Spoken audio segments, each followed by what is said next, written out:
आकृति को पूरा करो। बच्चों ये आकृति दी गई है, इस तरीके से आपको ये पूरी करनी है और इसका क्षेत्रफल हम कैसे निकालें कि उसका क्षेत्रफल 10 वर्ग सेंटीमीटर हो जाए। इसने आकृति को इस तरीके से पूरा किया और प्रश्न पूछा है क्या यह सही है। समझाओ कि आकृति का हरा भाग 4 वर्ग सेंटीमीटर है और पीला भाग 6 वर्ग सेंटीमीटर कैसे है। देखो हरे भाग का ये 4 वर्ग सेंटीमीटर कैसे हुआ, 1 2 3 4, 4 गुना 1 2, 4 गुना 2 कितना हो गया, 4 दूनी 8 और उसका वर्ग सेंटीमीटर क्या हो गया, 8 वर्ग सेंटीमीटर। हरे भाग का क्षेत्रफल कितना है, 8 वर्ग सेंटीमीटर। और फिर त्रिभुज का क्षेत्रफल कितना हुआ, 1/2 गुना 8 बराबर है 4 वर्ग सेंटीमीटर। अब हमें पीले भाग का, मैंने बताया था ना आपको कैसे निकालना है। कुल वर्ग कितने हैं, 4, और लंबाई कितनी है, 3, 4 तिये 12 वर्ग सेंटीमीटर है पीला भाग का क्षेत्रफल। अब हमें त्रिभुज का क्षेत्रफल निकालना है। त्रिभुज का क्षेत्रफल कैसे निकालेंगे, 1/2 गुना 12 बराबर क्या हो गया, 6 वर्ग सेंटीमीटर। तो बच्चों समझ में आया, हरा भाग कितना है, 4 वर्ग सेंटीमीटर, तो पीला कितना हुआ, 6 वर्ग सेंटीमीटर। इसी तरह से अब आपको यह अभ्यास करना है। यह आकृति की एक भुजा है, इस आकृति को इस तरह पूरा करो कि इसका क्षेत्रफल कितना हो जाए, 4 वर्ग सेंटीमीटर। एक आकृति दी गई है बच्चों, आपको क्या करना है, इस आकृति को पूरा करना है कि इसका क्षेत्रफल कितना हो जाए, 4 वर्ग सेंटीमीटर।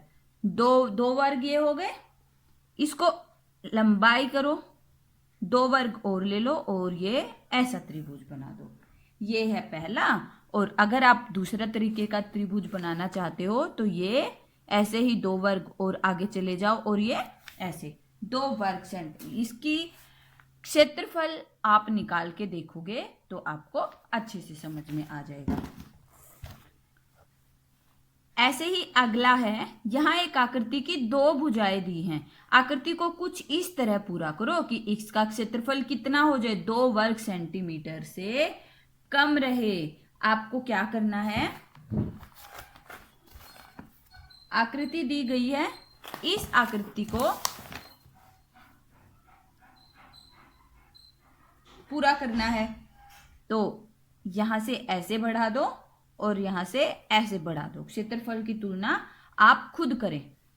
दूसरा तरीका है, ये हो गया और आपको ऐसे और ऐसे। तो बच्चों ये अभ्यास था। अभ्यास का एक और प्रश्न बचता है।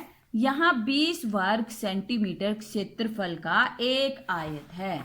ये 20 कैसे पता करोगे, 1 2 3 4 5 6 7 8 9 10, 10 गुना 2 कितना हो गया, 20 वर्ग सेंटीमीटर का एक क्षेत्रफल का एक आयत दिया हुआ है। इस आयत में एक सीधी रेखा कुछ इस तरह खींचिए कि इसमें 2 बराबर त्रिभुज बन जाए। तो पहला तरीका है ऐसे खींचने का, आप इसको ऐसे भी खींच सकते हो। और दूसरा तरीका क्या है, बीचों बीच खींचने का। आपको आयत बनानी है तो ये लाइन भी ले सकते हो और ये भी ले सकते हो। आगे आपको खुद से पढ़ के बहुत अच्छे से प्रैक्टिस करोगे और आपको ये एक्सरसाइज अच्छे से हो जाएगी। मुझ में कितने वर्ग। बच्चों आपको ये टेबल दिख रही है, इस टेबल में अलग अलग आकृतियां बनी हुई हैं। आकृति A B C D E F। इसमें आपको इन आकृतियों का क्षेत्रफल बताना है। वो हम कैसे ज्ञात करेंगे, चलो देखते हैं। सबसे पहले हम ये वाली आकृति देखेंगे। ये आकृति कुछ इस तरीके से बनी हुई है, ऐसे। इसमें 2 वर्ग हैं। एक वर्ग 1 सेंटीमीटर का है, तो 2 वर्ग कितने हुए? 2 सेंटीमीटर। 2 वर्ग सेंटीमीटर की एक आयत बनी हुई है। उस आयत में एक त्रिभुज बनाया गया है। बहुत ध्यान से देखोगे बच्चों तो आपको पता चलेगा इन दोनों वर्गों के बीचों बीच ये त्रिभुज बनी हुई है। तो सीधा इसका क्षेत्रफल क्या हुआ? क्षेत्रफल निकालने का फॉर्मूला मैंने आपको बताया था, लंबाई गुना चौड़ाई। तो लंबाई कितनी है? 1 और 2 वर्ग सेंटीमीटर। 2 वर्ग सेंटीमीटर। चौड़ाई है 1 सेंटीमीटर। तो 2 गुना 1 कितना हुआ? 2। लेकिन इस आयत के अंदर जो त्रिभुज बना हुआ है वो कितना है? आयत का आधा, यानी 2 वर्ग सेंटीमीटर को हम क्या करेंगे? आधे से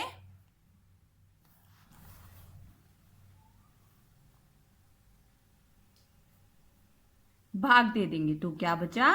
1 वर्ग सेंटीमीटर। ये जो आकृति है इसमें त्रिभुज का क्षेत्रफल क्या हुआ? 1 वर्ग सेंटीमीटर। अब बच्चों आपको इसी तरीके से इन आकृतियों का क्षेत्रफल निकालना है। मैं आपको एक आकृति का क्षेत्रफल ए और बी बताती हूं। आपको सी डी ई एफ अपने हिसाब से निकालना है। तो चलो करते हैं। त्रिभुज बना हुआ है कितने वर्ग में? 1 2 3 और 4, यानी कि लंबाई कितनी हुई? 4 सेंटीमीटर। आकृति ए के बारे में कर रहे हैं हम। 4 सेंटीमीटर क्या हुई? लंबाई। और चौड़ाई कितनी हुई? 1 2 और 3 सेंटीमीटर। अब आपको इसका क्षेत्रफल निकालना है। क्षेत्रफल आकृति का कैसे निकालोगे? लंबाई गुना चौड़ाई। कितना हो गया? 4 तिये 12 सेंटीमीटर। क्या हो गया? 4 तिये 12 वर्ग सेंटीमीटर। अब हमने इस आकृति का क्षेत्रफल निकाल लिया। आकृति के क्षेत्रफल के बाद हमने इस त्रिभुज का क्षेत्रफल निकालना है। त्रिभुज पूरी आकृति में देखो, ये हमारी पूरी आकृति है, ये इसके बीचों बीच है, यानी आधा है। तो ये जो हमारा वर्ग सेंटीमीटर निकला है ना क्षेत्रफल, हम उसका क्या कर देंगे? आधा। तो क्या आ गया? 6 वर्ग सेंटीमीटर। समझ में आया? ऐसे ही आपको आकृति बी का भी निकालना है। देखो बच्चों, बिल्कुल ध्यान से आप देखोगे, आप इसमें वर्ग देखो, वर्ग कितने बने हुए हैं, कितने वर्ग घिरे हुए हैं। उन घिरे हुए वर्गों को वैसे तो ध्यान देखेंगे, 1 2 3 4 वर्ग घिरे हुए हैं, लेकिन आधा वर्ग यहाँ बचा हुआ है, आधा वर्ग यहाँ बचा हुआ है। तो कुल कितने वर्ग घिरे हुए हैं? 3। ऐसे ही चौड़ाई में भी 3। तो कितना हुआ? 9 वर्ग सेंटीमीटर। आकृति ए का आंसर क्या आया? 6 वर्ग सेंटीमीटर। बी का क्या आया? 9 वर्ग सेंटीमीटर। तो ऐसे ही बच्चों आपको ये सारे करने हैं। उदाहरण के लिए मैं आपको सी और एफ एक जैसी आकृति है, उनमें से सी को बताती हूँ। वर्ग कितने घिरे हुए हैं? 1 2। लंबाई कितनी मानी गई? 2 वर्ग सेंटीमीटर। और चौड़ाई 1 और 2। चौड़ाई भी कितनी हुई? 2 वर्ग। तो हमारा क्या निकला? 2 गुना 2, यानी कि 4 वर्ग सेंटीमीटर। तो बच्चों आपने डी, ये इसका आंसर हो गया 4 वर्ग सेंटीमीटर। आपको डी, ई, एफ अपने हिसाब से निकालनी है। अब हम अगला है त्रिभुज। त्रिभुज के बारे में आपने सुना है ना, त्रिभुज क्या होता है? ऐसी आकृति जो 3 भुजाओं वाली है उसको बोलते हैं त्रिभुज।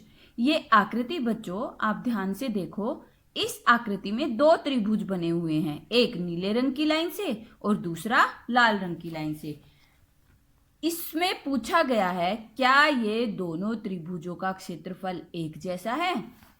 तो इसने क्या कहा? हाँ, त्रिभुज का क्षेत्रफल, दोनों त्रिभुजों का क्षेत्रफल बराबर है। लेकिन देखने में क्या लगता है? ये इसकी आकृति तो हमें समझ में, इसकी आकृति देखो हमें समझ में आ रही है, नीली लाइन हमें समझ में आ रही है। पूरे ये जो आयत बना हुआ है उस आयत का आधा है। नीले रंग की जो आकृति है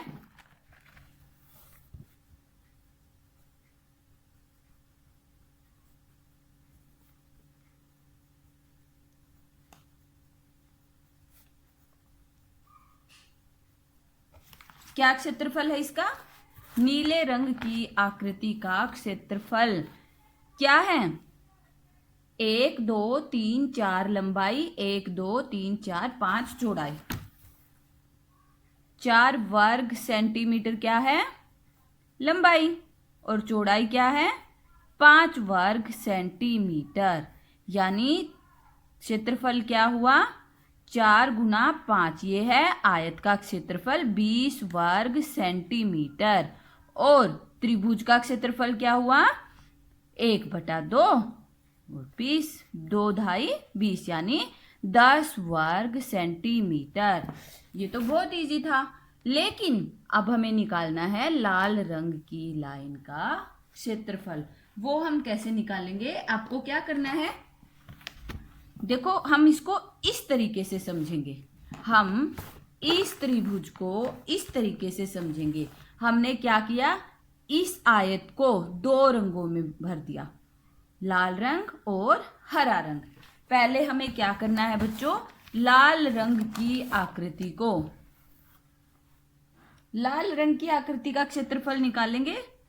लाल रंग के आयत का क्षेत्रफल क्या है?